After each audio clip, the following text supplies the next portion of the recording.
अभिवादन स्वीकार कीजिए ब्रजेश मिश्रा का और आप देखना शुरू कर चुके हैं द डिबेट। बहनों भाइयों, पूर्वांचल की लड़ाई अब अंतिम द्वार तक पहुंच चुकी है। परसों यानी 1 तारीख को ये 13 सीटों पर मतदान के बाद ये स्पष्ट हो जाएगा कि इस देश का मूड क्या है और इस देश की जनता और उत्तर प्रदेश की जनता भारतीय जनता पार्टी के साथ है या फिर इंडिया अलायंस में समाजवादी पार्टी और कांग्रेस के साथ।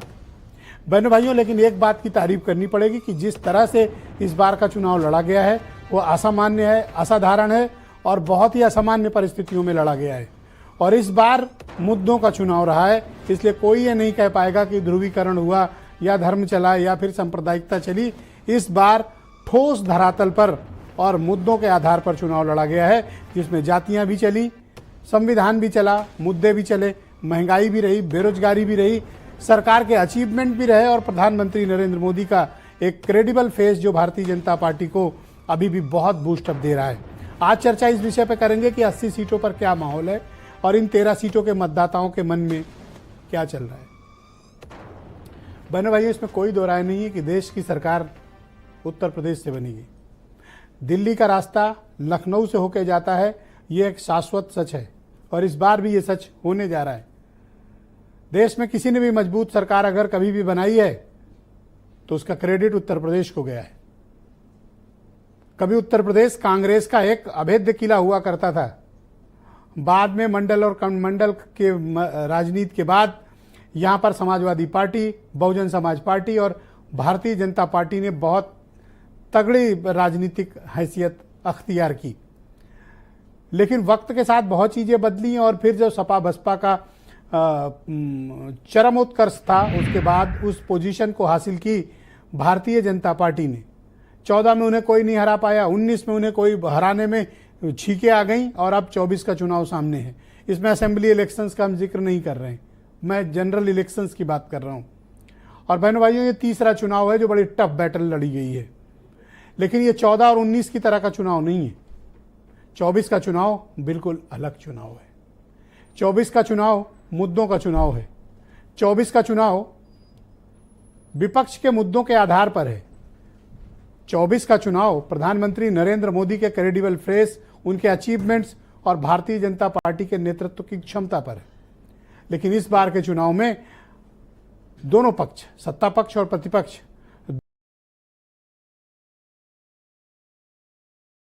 दोनों ने बहुत फोकस होकर चुनाव लड़ा है। तो इस बार कोई नहीं कह सकता कि चुनाव को इन्होंने गुमराह कर दिया या उन्होंने गुमराह कर दिया। हाँ, कुछ प्रोपोगेंडा भी चले हैं, कुछ झूठ भी चला है और कुछ एजेंडा भी चला है। तो ऐसा तो है नहीं कि चुनाव हमेशा नैतिकता के और सच्चाई के आधार पर चलते हो। चुनाव में ऐसा होता है। भारतीय जनता पार्टी को जो उत्तर प्रदेश में जो उनका कॉन्फिडेंस है, जब सोशल मीडिया, तमाम विशेषज्ञ कह रहे हो कि बीजेपी उत्तर प्रदेश में उसका किला दरक रहा है, लेकिन बीजेपी का जो आत्मविश्वास है वो भरपूर है। उसका कारण क्या है?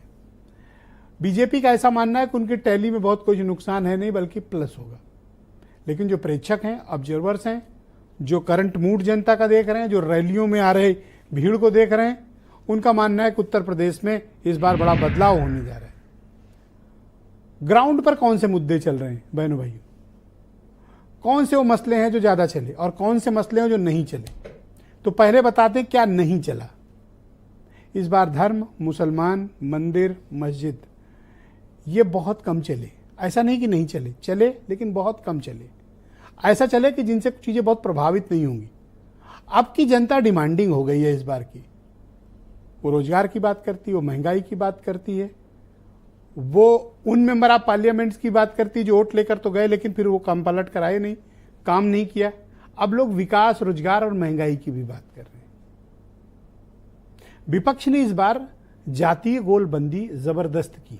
मैंने कल की डिबेट में भी उसका जिक्र किया था कि गैर यादव ओबीसी और गैर जाटव शेड्यूल्ड कास्ट, इनके वोटों में बीजेपी से काफी बंटवारा कराने में अपोजिशन कामयाब रहा। जीत हार एक अलग विषय है, कोई कम मार्जिन से जीते, कोई ज्यादा जीते। हालांकि लोकतंत्र में सीटों का ही महत्व है, लेकिन बहनों भाई इस बार के वोटिंग परसेंटेज जब परिणामों में सामने आएंगे तो उससे कई भ्रम भी दूर होंगे। और अब जो विशेष फोकस इस बार की राजनीति का है, और इस बार किसी का भी पॉलिटिकल कैंपेन देख लें आप पार्टीज का, या फिर उनके सीटों के बंटवारे के तरीके या फिर मुद्दे। इस बार ओबीसी ड्रिवन पॉलिटिक्स है। अपर कास्ट अब पर्दे से धीरे धीरे रिलीवेंसी से बाहर हो रहा है रेलिवेंट, इसमें कोई दो राय नहीं। उनके 17-18% के वोट शेयर हैं, रेलिवेंसी है, लेकिन डोमिनेशन उनका कम हुआ है। और डोमिनेशन में कौन आए हैं? ओबीसी कैटेगरी आई। गैर यादव ओबीसी ज्यादा। गैर यादव में कौन है? पटेल हैं, यानी कुर्मी है, मौर्य कुशवाहा हैं, राजभर हैं, निषाद हैं, प्रजापति हैं। ये लोग आगे बढ़कर आए। गुर्जर कम्युनिटी है, ये लोग आगे बढ़कर आए। और इस बार इनका मूड क्या है? अगर इनका वोटिंग पैटर्न में कोई शिफ्टिंग है बीजेपी से हटकर गठबंधन की तरफ, या गठबंधन पे नहीं गए, बीजेपी के साथ ही रहे, बहनों भाई इसी पर सारा फोकस होगा, क्योंकि इनकी तादाद बहुत बड़ी है। मोर देन 50% का वोट शेयर इनका है। तो अगर ये कम्युनिटी कहीं मूव कर गई किसी एक की तरफ, बीजेपी की तरफ या अलायंस की तरफ, असली रहस्य वहीं छिपा हुआ है।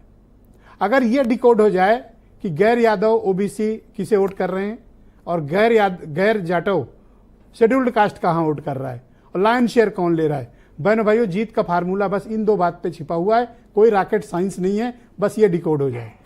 एक मिस्ट्री और है, वो मिस्ट्री है महिलाओं की। अब इस पर दो बातें हैं।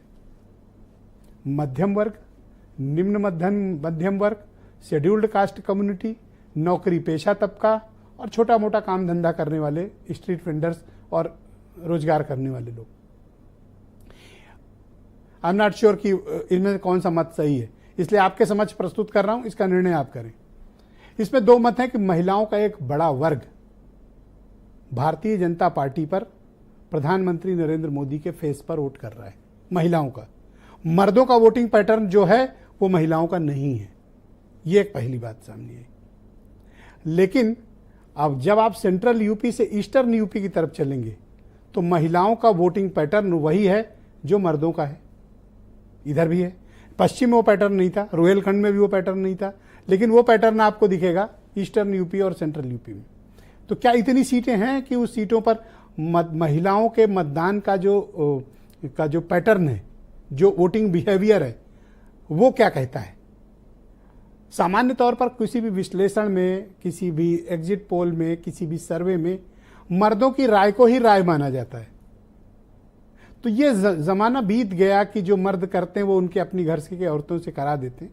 है ऐसा, रूरल एरिया में होता है, बट लेकिन एक बड़ी तादाद उन महिलाओं की है जिनकी एक इंडिपेंडेंट पॉलिटिकल सोच है। उन्हें पता है कि वो किसे वोट दे के आई और नहीं बताएंगी तो कोई जान भी नहीं सकता।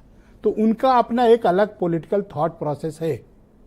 अगर वो मूव करती हैं बीजेपी की तरफ तो बीजेपी की टैली में ज्यादा अंतर नहीं आएगा, लेकिन अगर वोटिंग पैटर्न वही है जो मर्दों का है तो बीजेपी के लिए भारी मुश्किल। आप कुछ स्टेटमेंट सुने, आज की डिबेट बड़ी दिलचस्प है।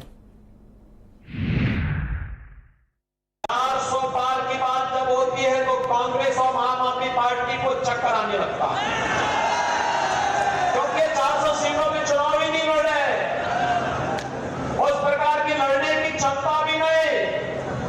तब जनता जनार्दन से पूछते हैं कि 400 पार कैसे? तो जनता जनार्दन कहती है कि कन्हैयालाल मित्तल तो पहले ही कह चुके हैं।